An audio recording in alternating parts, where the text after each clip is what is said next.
The Season 7 finale is titled as The Dragon and the Wolf. It will by far be the longest episode of the entire series, clocking in at 81 minutes. The episode starts with King's Landing, where all the major characters meet for a parley. Dany brings her armies of Dothraki and the Unsullied and places them outside the King's Landing in case Cersei might be preparing a trap. Jaime and Bronn are shown in a castle observing the armies of Daenerys. In another scene, Jon, Jorah, Tyrion, Davos, Theon, and the Hound arrive at King's Landing on a ship. They have the White with them in a cage. Brienne and Podrick also arrive as representatives of the Lady of Winterfell. Brienne and the Hound see each other, and Brienne is surprised to see that the Hound is still alive. They talk about Arya, and Brienne tells him that the only person who needs protection is the one who comes in Arya's way. The Hound smiles and says that he doesn't want to be the one to do that. Another reunion is Tyrion and Podrick. Podrick still admires and respects Tyrion, and he even says that Tyrion is still his lord. Cersei arrives in the dragon pit with Euron, the Mountain, and Qyburn, and they all sit. The Hound brings the cage that houses the White to the middle of the amphitheater. Cersei asks Tyrion where Dany is. This is when Dany arrives on top of Drogon along with Rhaegal. Cersei and Euron are amazed to see the dragons. Tyrion stands up and explains what the meeting is about. Jon then tells everyone that the White Walkers and the army of the dead are real and that they all need to unite if they want to survive the long night. Cersei refuses to believe them, upon which the Hound opens the cage and the White tries to attack Cersei, but the Hound has him chained up. Cersei is amazed and scared. The Hound demonstrates how a White cannot be killed as he chops its body into pieces, but it still keeps moving. Jon yells out that there are only two ways to kill a White. The first is fire. Jon sets fire to one of the White's arms and it stops moving. The second is dragon glass. Jon then stabs the White with dragon glass and the White dies. Jon then gives a speech about the long night and how they need to come together to fight the Night King. Euron seems scared and he asks Jon about how many of these creatures are there. To which Jon replies, hundreds of thousands. Well, can they swim? Euron asks. Jon responds with a no. Euron then says that he is going back to Pike and leaves. Cersei now sees the danger, but she still wants to be the queen more than anything else. She offers Jon to be the Warden of the North. But Jon swears an oath to Daenerys in front of everyone and says that he can only serve one queen, and that queen is Daenerys Targaryen. Cersei is pissed that a northern savage has said this and she too leaves. Brienne tries to convince Jaime to change Cersei's mind. Jaime says that he admires her loyalty to Starks. Brienne says, "Fuck loyalty. This is about survival." Dany and Jon now have seen the Cersei's response and they know that they won't have the southern armies to fight the Whites in the north. Tyrion heads to the Red Keep with the Mountain behind him. Tyrion and Cersei have a conversation in which Cersei again blames Tyrion for all the problems their family has gone through. Tyrion says that it's not his fault and that his father wanted him dead, so he had no choice but to kill him. He further says that if I'm so evil, then why don't you order the Mountain to kill me? Cersei doesn't reply to this. Tyrion then tells her about how he prevented Dany to attack King's Landing and that he's not as bad as she thinks. He pours wine for both of them, but Cersei doesn't drink. This is when Tyrion finds out about her pregnancy. He asks her, but she doesn't reply, though her expressions say it all. Tyrion and Cersei then head back to Dragon Pit, where Cersei agrees to send her troops to the north to fight against the White Walkers. Meanwhile in Winterfell, Littlefinger is still trying to get inside Sansa's head.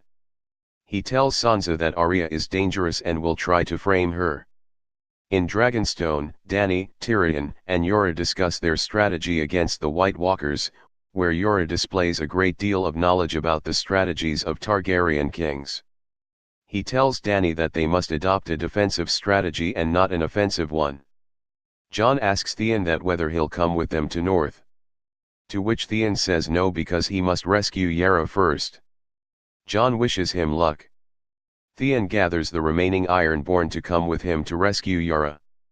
A fight between Harrig and Theon takes place. Harag kicks Theon in the nuts a few times but Theon doesn't feel a thing. He gives Theon a pretty badass beating but then Theon gets his shit together and defeats him. He then heads out with the Ironborn to rescue Yara. Back at Winterfell, Sansa calls a meeting of all the northern Bannermen. In the presence of all the lords, she calls on Arya to come forward. She then says that it's time to judge the great treacheries that have been done to the north. She looks at Arya and says, "You need to tell me how many times have you betrayed North." Arya can't believe her ears.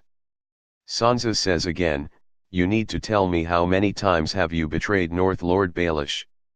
She then starts listing all of Littlefinger's treacheries and betrayals. "You betrayed my father, you killed Alyssa and Jon Arryn." This is also when she pulls out the Valyrian steel dagger, which Littlefinger had once gave to Catspaw assassin to murder Bran. Bran is sitting next to her and he's the one who has told her all of these things. Bran then says, "You once told my father, I told you not to trust me." Littlefinger is shocked to hear this. Sansa then tells the lords how he sold her to the Boltons. Littlefinger tries to talk his way out of this and asks Yohn Royce's help. No one listens to him and Sansa says, "Thank you for all your lessons, Lord Baelish." She then nods to Arya, who slits Littlefinger's throat, probably with the Valyrian steel dagger. He starts to choke on his own blood and falls to the ground holding his throat, and dies. In King's Landing, Jaime has a conversation with Cersei about the upcoming war. Jaime looks at the map of the north and intends to gather Lannister armies to go north. This is when Cersei reveals her true intentions, that she won't be sending her armies to the north, and that she wants White Walkers to kill all of her enemies. She also tells him that Euron's cowardly escape was actually her plan all along, and that he's traveling to Essos to hire the Golden Company on her behalf. The Golden Company is the largest and most expensive band of mercenaries in the Free Cities. Jaime is disgusted by Cersei and continues to argue, at which the Mountain draws his sword, in case things get ugly. After this ordeal, Jaime leaves Cersei and we see Jaime leaving the city. On his way out of the King's Landing, he stops to fix his golden hand and looks back to the Red Keep. This is when the first snowflakes begin to fall on King's Landing. In Winterfell, Bran is visited by Sam, who tells him that he needs to see Jon Snow. Bran says that he knows that Jon is Rhaegar and Lyanna's son and that he was born in Dorne. So his real name is Jon Sand, not Jon Snow. Sam tells him that Jon's not a Sand, because he has seen it in the records that Rhaegar had his marriage with Elia annulled, and married Lyanna. He asks Bran that if he can see into the past and the future, then he should see for himself, which Bran does. Bran sees the marriage of Rhaegar and Lyanna in a forest. As he sees it, he realizes that Robert's rebellion was all based on a lie. Then scenes start to switch back and forth between Jon and Dany on the boat and flashbacks of Rhaegar and Lyanna. Jon and Dany enter a cabin together and start making love with each other. Tyrion is the only one who notices them going into the cabin. Then we see Ned Stark in the Tower of Joy, where Lyanna tells him that the baby's name is Aegon Targaryen. Bran is shown watching this, and he then tells Sam that Aegon Targaryen is the legitimate heir to the Iron Throne. In another scene, Arya and Sansa finally reconcile. Arya tells Sansa that she's the strongest woman she has ever met, and Sansa tells her that she could have never achieved the things that Arya did. As the episode comes to an end, we see the wall through the eyes of Bran, who's warged into a bunch of crows. We are shown the East Watch where Beric and Tormund are. They are shocked when they see the Night King flying in on Viserion out of nowhere. Viserion attacks the wall and wall starts to break apart in a V shape. The episode ends with Night King flying through the wall on Viserion.